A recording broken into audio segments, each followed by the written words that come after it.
You're listening to the B&H Photography Podcast. For over 40 years, B&H has been the professional source for photography, video, audio, and more. For your favorite gear, news, and reviews, visit us at bnh.com or download the B&H app to your iPhone or Android device. Now here's your host, Alan Weitz. Greetings and welcome to the B&H Photography Podcast. My name is Alan Weitz, and today I'm delighted to be joined by our new creative producer, Jill Waterman. Jill's going to introduce today's episode, which we recorded at the 2022 Optic Conference back in June with photographers Matt Kloskowski and Sapna Reddy. Thanks, Alan. I'm really excited to join you guys on the podcast. And we're equally delighted to have you here. Now, this is going to be a kind of an interesting show because the original recordings were made with John and Jason, and now you are with us. You spent the past week or so editing these recordings with Jason, so it's probably even fresher in your mind compared to what I remember from the show, which is weeks ago at this point in time. Yeah, it's really fascinating that both Sapna and Matt have a common focus on the natural world, but they both also pursue highly technical careers that challenge them to strike a balance between their creative vision and technical mastery, which is a central theme in our discussion. Now, we're going to introduce Matt in the second half of the show, and we're going to start with Sapna's work. Now, she's from Northern California. She's a landscape photographer, and here's the best part. She's a practicing physician in the field of radiology. Okay, a little bit of reality, and she pays some serious bills doing that. Let's listen in on our conversation with Sapna Reddy. So I think that getting adept at the technical aspect of photography is fundamental. You cannot improve your art unless you're really good with the technical aspect, right? Once you master the technical aspect and it becomes almost second nature to you, where you don't have to think about the camera settings, that's when the aesthetic part steps in. So you're shooting almost at a subconscious level, and all of your conscious brain is directed towards observing the nuances of light, understanding what the visual elements are, how to arrange them in your frame. So it's best if most of your brain capacity is being directed towards the creative side, and the technical side is almost like innate. You don't even have to think about it. That's when the real art begins. Interesting. Now, I from looking at your work, which is very powerful, you go from extreme wide angle and you make very good use of powerful foregrounds, which is essential. And you also, I've noticed, are very adept at using longer focal lengths. It's completely based on what nature is delivering that day. Okay. I just follow the light. And so I love the wide angle because it draws the viewer in. When you have a strong foreground component, it literally allows the viewer to step into the frame and proceed through the composition. I like the long lens to isolate elements. You know, oftentimes when we're standing in nature, there's so many things competing for our attention. The long lens gives us the ability to focus our vision on one small part of the big frame and therefore make it a compelling story with that single protagonist, which is your visual element. So depending on what type of story I want to tell is what determines which lens I pick up. Now, I'm listening to what you're saying, and the one image that stands out in my mind when I caught part of your presentation earlier, it was a long telephoto lens, looked like 300 to 400, maybe longer, and it was rolling hills with color on it, and there was nothing isolated. It was all compressed into one. Everything was on the same focus plane. So it goes a little bit against what you just said, but again, the image is powerful, and the play of the colors within it was very, very powerful. Yes, that was an image actually of the Smokies. Yep. And even though that was shot with a tele lens, and you could argue that there is no isolated single focal point in that image, the reason why that image works so well is because in spite of being shot with a tele lens, the concept of depth is very well portrayed through the image. If you look at it carefully, you'll notice that the foreground is much sharper, has more texture, and is more defined than the background, which is sort of more blurred and more luminance to it. So that feeling of depth is being conveyed through the transitions achieved in the frame.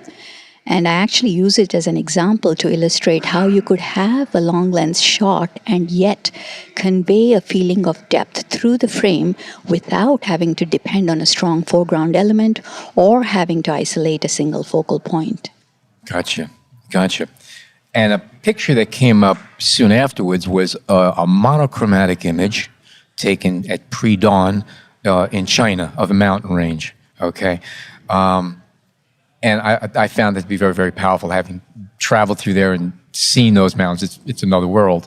And what's interesting is that you're talking about shooting at that time of day, pre-dawn, because the light, the colors themselves are tighter together rather than separated. They're kind of sort of smaller little bands that kind of become monochromatic. Do you ever just go into pure black and white, or do you always want to have a little bit of color in your pictures?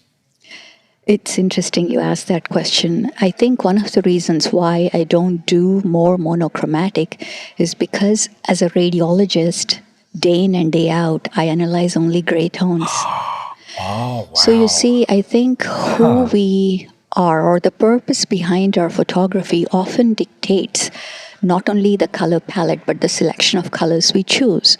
For somebody who's spending her days in a dark room, confined to looking at just grayscale images, when I go into photography, I'm basically compensating for the lack of color in my other life.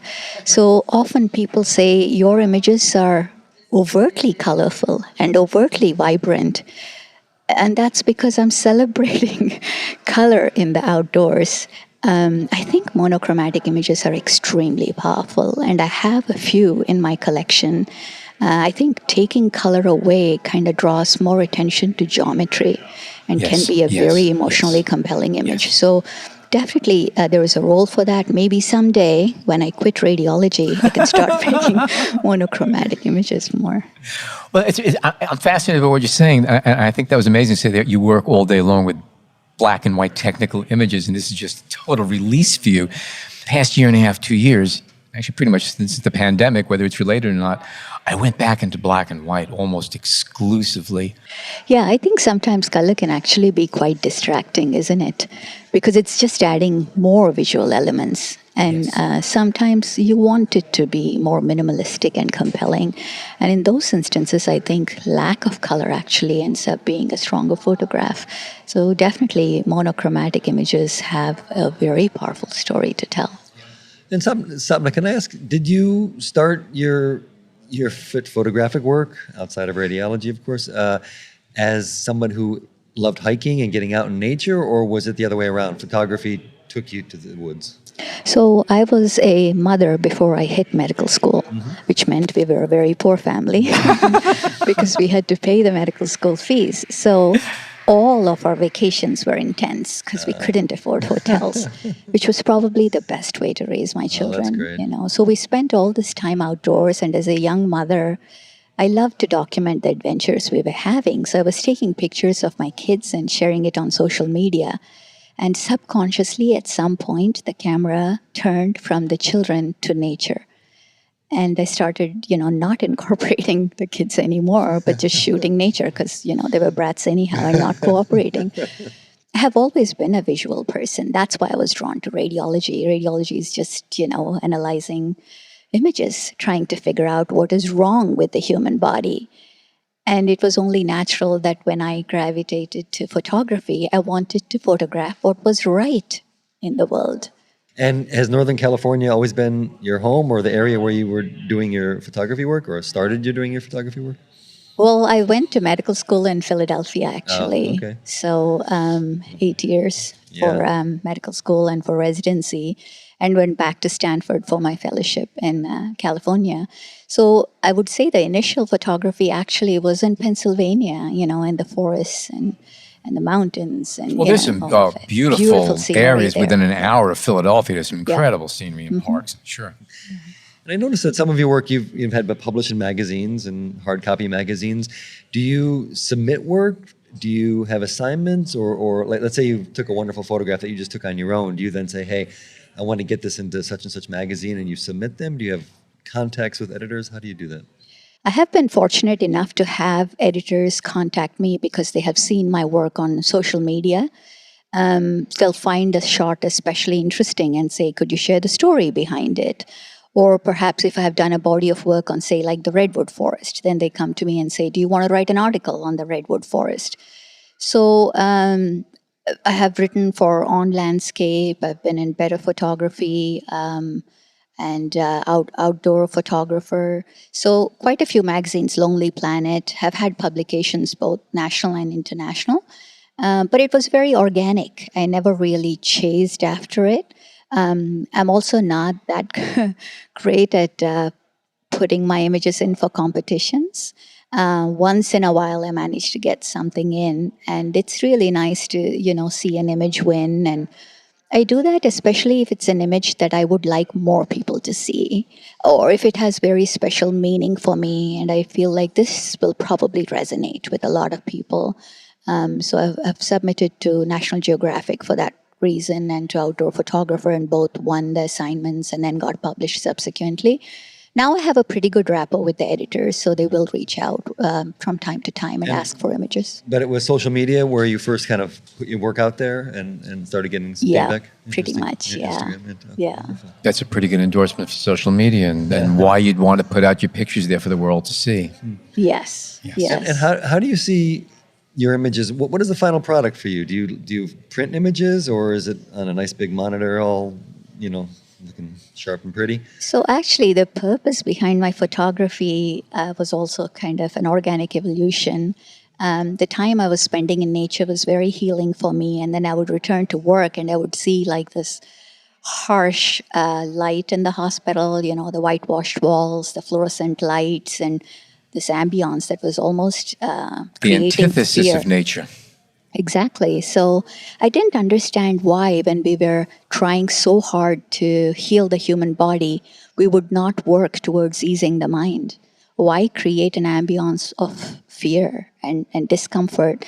Why not have earth tones and beautiful images of nature displayed on the hospital walls? Make it a welcoming place where you want to go to heal.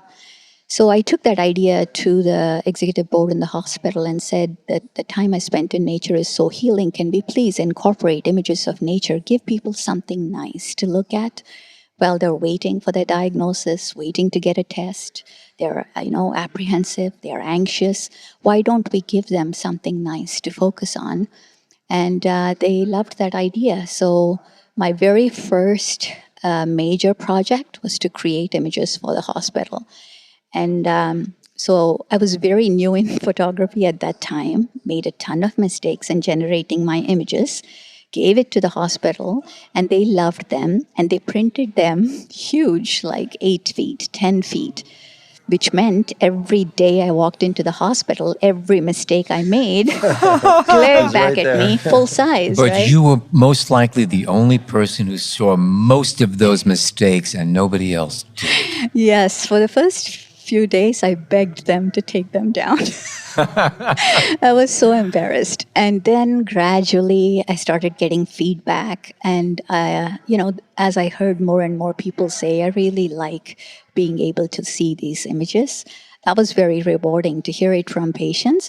But what was even more rewarding is to hear other staff tell me that now they find it a more pleasant place to work.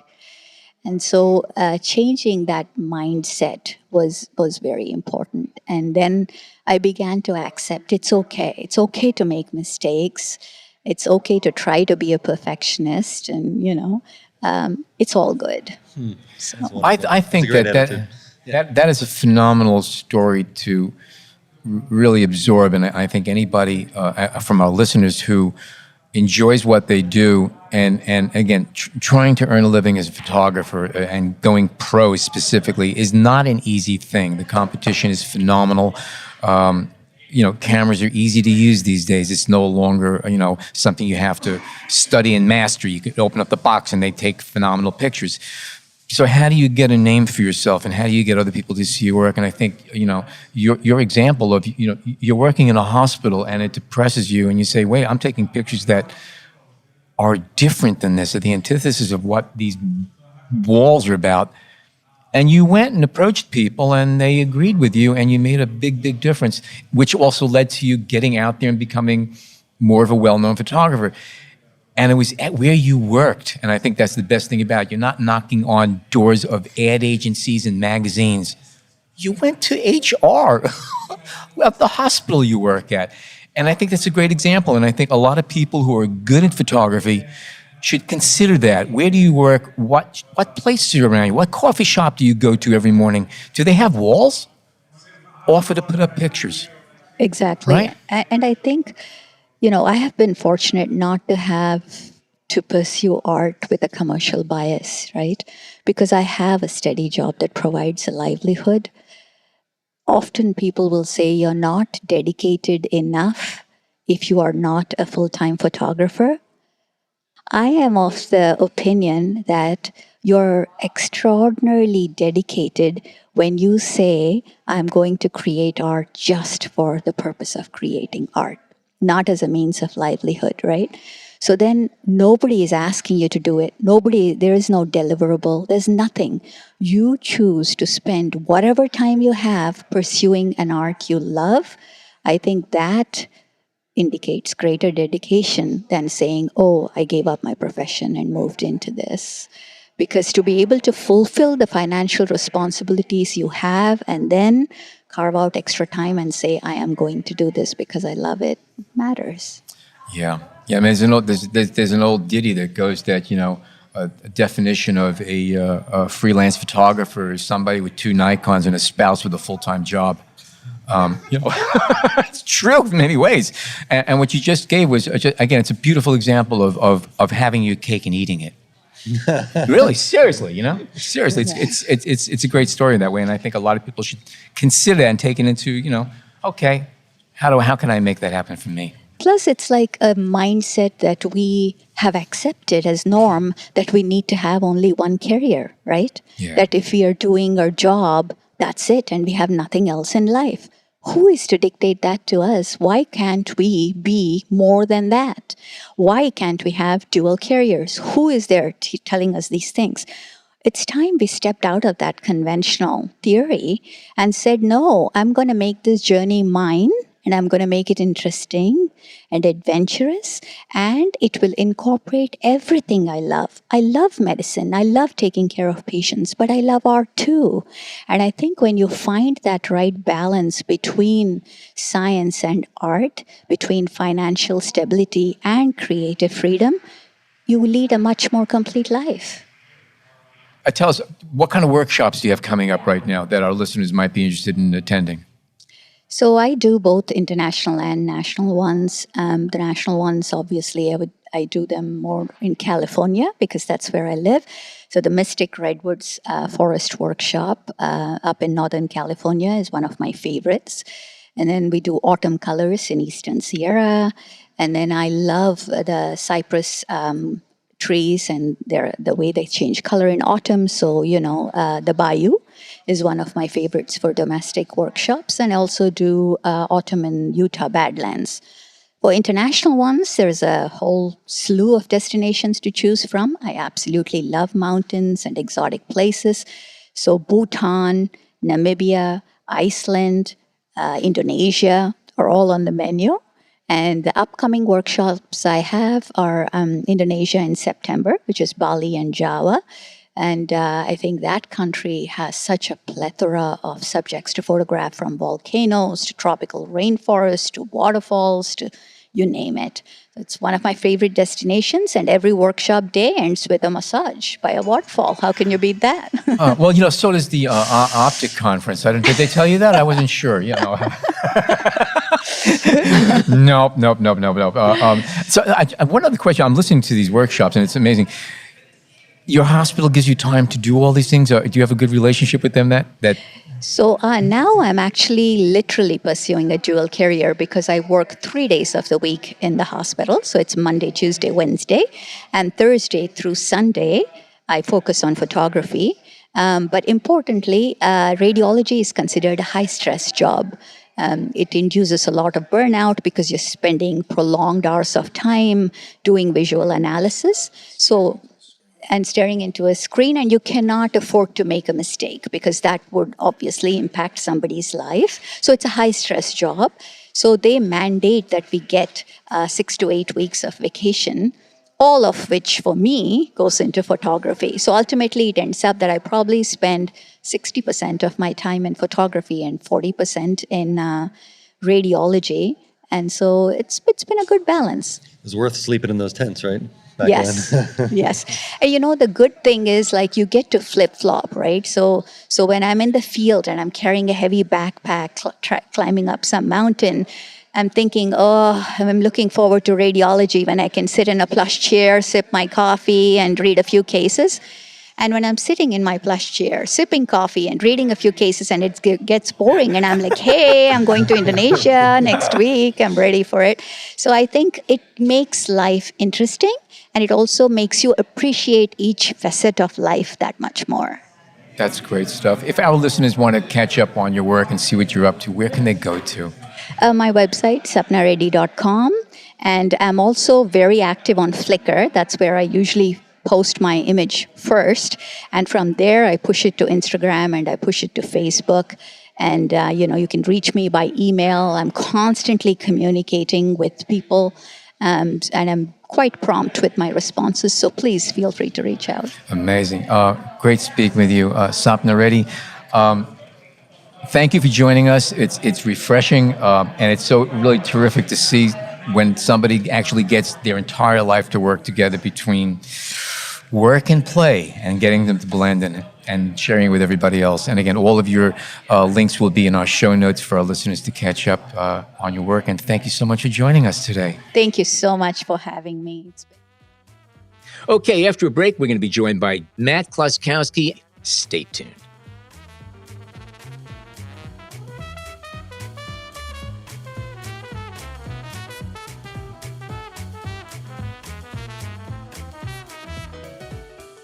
We hope you're enjoying this edition of the B&H Photography Podcast. The best way to support the show is by subscribing on Apple Podcasts, Google Podcasts, Spotify, or wherever you get your podcasts.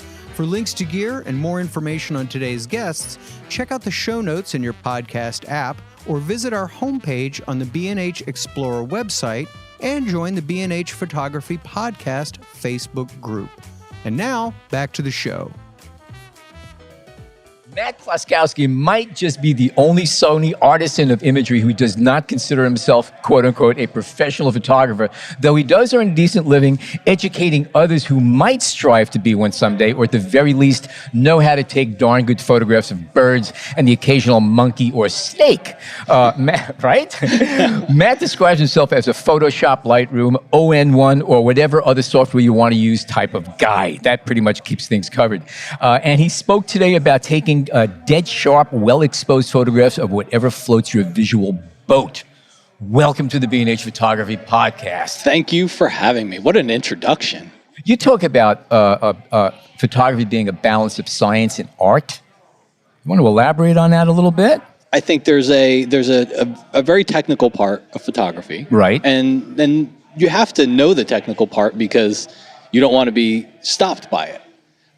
And it's also an excuse for taking math in school. People say, what do I need math for? There you go, photography. Exactly. Continue. Go ahead. But I think you have to know the technical part so that you can concentrate on the creative part. Right. Because it's really hard to concentrate on the creative part if you're sitting there wondering if the photo is going to be in focus. You're busy flipping through the manual.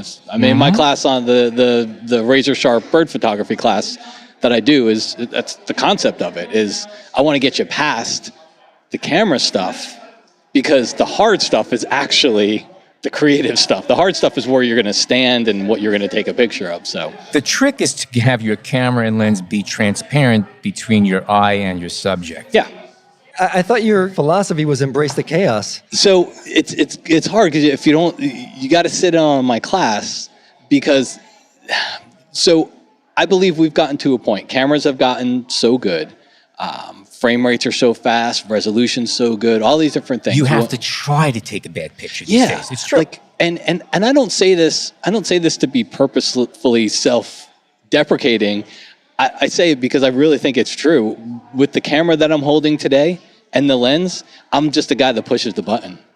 I'm just a guy that pushes the button and tries to look for a good place to push that button. Because again, once you get all that camera settings down, you can get yourself to an automatic place to where you're just looking at what's happening. And back to the embrace the chaos. So what I always tell people is nobody went out, and I pull up a big picture of these two eagles battling in the air. One of them's got a fish in the talon, and one of them's upside down. And I ask people, I'm like, so, how many people think this was hard to take? And everybody raises their hand. And so I always tell people, I'm like, guys, if you saw the behind the scenes, and I have video through my camera, I attach a little recorder to the camera when I was out shooting. I'm like, if you saw the behind the scenes, this is what it would look like. And I show a video of just chaos. It's, me leading the bird, going back, clip wings, out of focus, in focus, but it only takes one shot. You get it in the frame, one shot. And that's how I shoot with people all the time, and that's how they all do it. I see them. They'll pull up the back of their camera, and they're flipping through 300 photos. Like, oh, I got it. Who cares about the other 300? You're going to delete them. So that's where embrace the chaos is. You just gotta. It's going to be chaotic. It's never going to feel good. Right. So you embrace it. But you have to get to that space where you're comfortable taking on that chaos, and that involves, being comfortable in your surroundings, with your gear, and all those other things that you got to set up. And forgetting about that thing you're holding in the hand, which is what we talk. Get the technical down, because there is a way to get your camera where it'll be in focus. It'll be sharp if you use the right shutter speed. So it's just a matter of you practicing getting those things into the frame. Right. And what about just simply picking the locations that you shoot? Because you look at, I know you shot all over, but we were talking a bit earlier that some of these are just not that far from your home even. Yeah, I'm lucky in the aspect of for a decade I was really into landscape photography, and living in Tampa, Florida, it's really hard to be very into landscape. The closest you get to a mountain is an overpass, Exactly. if I'm not mistaken, right? Go to Disney There World. might be an old dump that might have a little bit of elevation. Yeah. Seriously, so it's really hard to be a landscape photographer because the beaches are great, but it's sand and water. There's not even rocks on the beach. So for so long I was all into landscape, and then I slowly started to really gain an appreciation for wildlife, and then living in Florida paid off. Yep. There you go. So there's places within an hour of where I live that people literally come from all over the world. Yeah, you're in the Tampa area, correct? On the West Coast. Okay. Yeah. So take Fort DeSoto. That's about 45, 50 minutes from me in St. Petersburg, Florida. But I'll go and you go there on a morning in November, December, January, February, and you're going to hear every language possible being spoken, because people literally come from all over the world to take pictures of birds that migrate there. And I get to drive to it in 45 minutes. So some really neat places. There's a lake 2 hours north, right near University of Florida. There's about 40 to 50 nesting pairs of eagles that until 2 years ago, I didn't even know there were eagles in Florida. I'd never seen one. And then all of a sudden you go to this lake and you drive around the lake and they're grouped up in the trees, just hanging out, flying around. Yep. You don't have to go that far. Right in New Jersey, I once spotted 3 bald eagles sitting in a tree in the Meadowlands. Okay. Also, all the way in the South Jersey, you go to the very tip of the Jersey Shore, and that's also where all the birds are migrating from, and that's a great place to... Is it Cape May? Cape May area, yes. And that's also a big crossroads for a lot of migrating birds, and monarch butterflies, if you're into that too. Cool. So... I'm looking at your blog here, which is really interesting and up to date, which a lot of blogs aren't. You're keeping at it. But, what is it that you're looking for when you're in that position? You're taking hundreds of photos. What kind of behavior do you look for? What interests you now that you've probably taken 100 photos of birds getting, the fish out of the water, or the mother feeding the baby? What interests you? Yeah, it's I guess always trying to get that unique photo. So yeah, the bird grabbing the fish out of the water. That's I have a million of them, and every time I go out and shoot, I say I'm not going to take another picture of this. And every time I go out and shoot, and I do, because it's fun. That might be the one. Yeah, you never know what's going to happen. So now, on that same thought, what percentage of the time do you go out and come back and say to yourself, I really didn't get anything that was really worth showing anybody today? What's the percentage of that? Because that's a reality of going out. You don't always nail it. 60 to 70%. Okay, fair. Okay. Easily. Yeah. Easily. Yeah, and you have to be able to absorb that and not take it personally. That's an important thing. And some people get crushed. They think, I spent all this money and I went out 3 days in a row. We were up 4 in the morning. And blah, blah, blah, And the more it's it's this kind of nasty circle, because the more you shoot and the more you start to get photos and build a body of work about it, the more you go out and get nothing because you've already got that shot. Right. Yeah, so it's, a few years ago when I didn't have the reddish egret, grabbing a fish from the water, then every time I went out, it was new, it was fun. Now it's like I literally have 7,000 photos of it. And so I'll know when I come back that morning, I literally just delete the card. I mean, yeah. but it was still fun to go out. It was That's a good it. day out there. Do you like to go by yourself? If you're not teaching a course or whatnot, do you prefer shooting by yourself? I'm or with friends? 50-50. Yeah. I'm 50-50. I'm like half introvert, half extrovert. So I enjoy the alone time, and there's mornings I go down and put a hat on, put a pair of scissors to just go off into a corner and just shoot. And then there's times where I'll call a couple of people that I shoot with, and we'll go down and shoot. We'll have breakfast and stuff. So it's a little bit of both. And you're shooting with the Sony Alpha 1 now? I got Sony A1. Yeah. Most of the time, the 200 to 600 Really? millimeter lens. Yeah, Okay. it's just such a good lens. I mean, it's amazing. It's so versatile and light compared to a prime lens, and it's amazing. That's one of the nice things about some of the newer real long zooms is that they're coming down in weight and size. Because it used to go out with the lens of that magnification, you had to be young and have a good friend who's a chiropractor. Now it's getting to a point where you can actually spend a day with a really long telephoto lens and get good pictures and not feel like hell at the end of the day. Yeah, beaten up. It's razor sharp. It's such a good. I mean, and even take the 600 f4. I mean, that thing's 6.5 pounds, which go back 10 years to a 400 or 600 prime, and I mean, it was probably double that. Yeah. Well, we had the 1200 millimeter Canon 5.6 lens some years ago, and I think it weighed 46 pounds. God. You hurt yourself putting that thing on a tripod. And will you use the teleconverter with the 600? I will. I'll use a 1.4. You will with it. Yeah. I get you. It's just your- and still handhold? Yeah. Okay. Really? Yeah.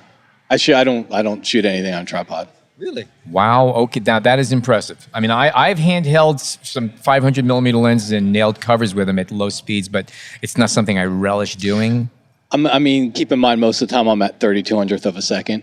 So it's just fatigue that, I'll put the camera down every once in a while, but it's not at 3200th of a second. You're not really affecting the photo too much. I could toss it up in the air, let it automatically take a picture, and it'll probably come out sharp. Not even a monopod. I would think that would help a little bit. They hold me back because they do slow you down. Yes. It's changing up, getting up, getting down. Things move so fast. So every time I do it, I feel like I'm held back by it. What about using a gimbal? Because for a while I was using a long lens with a gimbal head, and I found that to be very effective and neat to use. Have you ever tried that? So here's when I'll pull out the tripod with the gimbal. Is like, so I think the one of the eagle photos that you had shown, I took in Washington State. Right.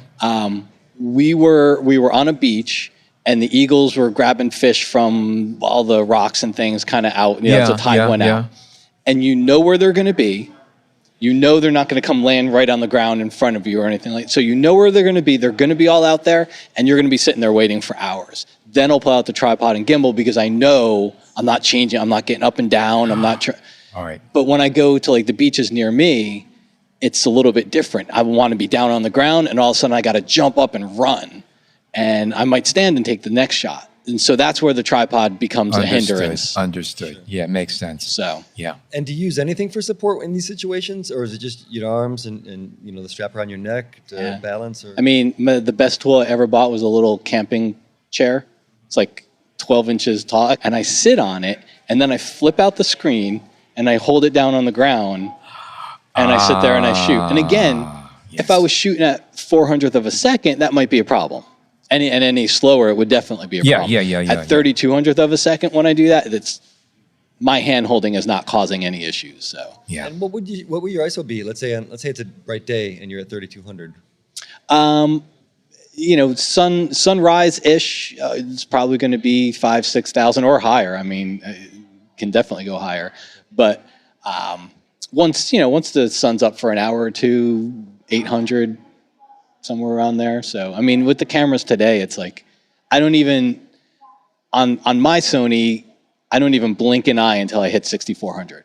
Then I start thinking about the lighting condition if I'm in. If it's really dark and really shadowy, I know it's going to be hard to salvage that photo because it's going to be noisy. But if it's a little bit brighter, the noise reduction programs are so good today. The cameras are so good, and then the noise reduction programs are so good, like life-changing to me. I think you couldn't do it even 5 years ago. You couldn't do it. And anything about the A1 that you noted really changed or really helped your work compared to the Sony that you were using prior? The bird eye autofocus and frame rate. So. Oh yeah, right. So bird eye autofocus, which doesn't help where a lot of people think it helps. A lot of people think you're going to just point it up at the sky and there's going to be a bird flying across and it's going to lock onto the eye. It's going to wink at you. You're all good. No, you don't even need it then. You could focus on the wing. You could focus on the tail. They're generally so far away from you. Whether you're focused on the eye or the wing doesn't matter. It's irrelevant at that point.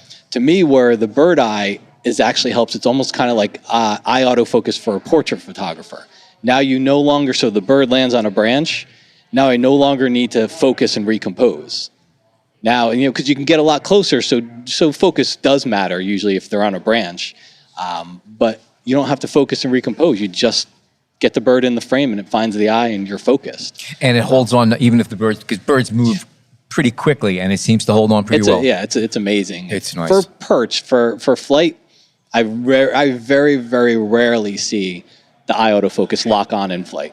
And you don't need it there. That's not what it's about at all. No, but And I challenge anybody to be good enough to hold the camera steady enough at an eagle flying 70 miles an hour past you to you can't expect the camera as the camera's going like this to lock on to an eye. So bird eye autofocus, not for reasons people think. And then frame rate, 30 frames a second. You just get some really interesting moments that you might not have gotten at 8 or 10 frames a second, which, what we were used to. At that point, you can catch the eagle winking at you as it goes by. Video, right? It actually insane. It is. So you catch the eyelid, and you actually get like multiple versions of the eyelid going down and back up. That's crazy. It's crazy. And you were talking a little bit earlier about your courses. Can you tell us? I know you offer a lot of tutorials and courses, not just in photography, but also in post process and everything. So and that's primarily that's what I spend. I actually spend very little of my time shooting, so I spend most of my time running the website. I've ended up on your YouTube channel a couple times, gotten some Photoshop tips. Yeah, thanks. I stole them from somebody, but hey, just reword it. That's all it is. Just make it your own. And is it mostly tutorials on YouTube, or do you have clients come in and can you talk about your business a little bit? So 99% of my business is my website, mattkay.com. And I have online courses and presets on the website. So I do the YouTube videos. It's engagement. It's, you got to get your name out there. But at the same time, it's also those tutorials are generally where I get my ideas for courses. Because it's like, okay, what do people ask a lot about? Sure. But how long have you been doing these courses? Gosh, so I worked at Kelby from 2004 until 2014. And then in 2014, I left and went out on my own. So, over 20, 25 years. And how much time do you spend in post on your own photos? So landscapes I'll tend to get a little bit more creative with. I think there's just more flexibility. I think a landscape needs a little bit more creativity because shadows, highlights, just, your eye in no way sees what that landscape looked like when you were there. Wildlife, I don't do quite as much. Wildlife, just a quick exposure adjustment and you're pretty good. If I spend any time on wildlife photos, it's generally removing a distraction. Like if there's a branch coming across the head or something like that, then that's probably the bulk of the time. But I'd say my average wildlife photo is, 60 to 90 seconds. But like a landscape photo, I'll sit there for 20 minutes just playing, just doing different things, seeing what they look like and playing with the color and whatnot. I'm looking at your most recent tutorial, start to finish forest glow. That sounds pretty interesting. Can you talk about that a bit? Oh yeah, so that was one. So I got kind of bored, and I think people got bored of me just doing tutorials with my own photos because I shoot the same. I have the same type of photo that I'm going to shoot, and it gets monotonous. And then it also doesn't help the user because they're not seeing a wide variety of photos. So I do a lot where I have people send in photos and I'll edit them. So that was one of them. And that's also a great engagement for your the people who tune into you. That's sure. So, and I always ask people, I always say, it's got to be a photo you love, but that just fell short for some reason. Maybe the light, you were traveling and the light wasn't what you had hoped it would be, but it's got to have the nuts and bolts of something that you love. And so somebody sent in this really nice forest scene. It was very, very flat. Had some bright stuff coming in, some bright areas coming in the top. Just again, flat. The water was brown. And the photographer captured a very well composed and exposed photo. But you get in there, you play with the color a little bit, you do a couple of Photoshop things. You could do a little technique to desaturate the water a little bit so it doesn't look brown. And you can just transform the scene to what you hoped it would be when you were there. Well, it's a pleasure speaking with you. So if our listeners want to catch up to you, where can they go to see what you're doing and see what you offer? Best place is always mattk.com, mattk.com. And that will be in our show notes. You have Instagram also? Anything else? I do. If you do mattk.com/YouTube/Instagram/Facebook, it'll direct you to all those pages. Sounds great. That's really wonderful. And I guarantee you, and all this will be in our show notes with all the other information that we need. So Matt Kloskowski, thank you so much for joining us today. Awesome. Thanks, guys. I appreciate it. All right. Thanks. Thanks, Matt. Thanks again to Matt Kloskowski and Sapna Reddy for joining us at the recent Optic 2022 Photography Conference, which, like this podcast, is sponsored by B&H Photo free of charge as a way of saying thank you to all of our loyal customers. If the topics we yap about on the B&H Photography Podcast get your juices flowing and you're still not a subscriber to the show, my golly, what are you waiting for? Head on over to Apple Podcasts, Spotify, or wherever you get your podcasts and sign up. And you can always find us on the B&H Explorer blog and on the B&H Photography Podcast Facebook group page. I'm Alan Weitz, and on behalf of Jill Waterman and Jason Tables, thank you so much for tuning in today.